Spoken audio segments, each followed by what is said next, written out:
این روح پرتحرکه، یه جا نمیمان، در خانقاه یه جا نمی نشست، از خانقاه به کوچه میرفت، به این کوه به اون بیابان. یکی دیگر از ویژگی های سلوکی یا شخصیت سلوکی مولوی همت بلنده. همت خیلی مهمه. همت یعنی هدف را، برنامه را بلند گرفتن. من میخوام برم اون قله.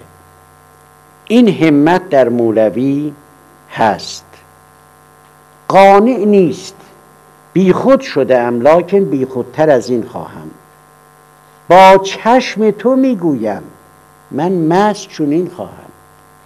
میگه مثل چشم تو بخوام مست بشم، این یکی را قبول ندارم. من تاج نمیخواهم، من تخت نمیخواهم، در خدمتت افتاده بر روی زمین.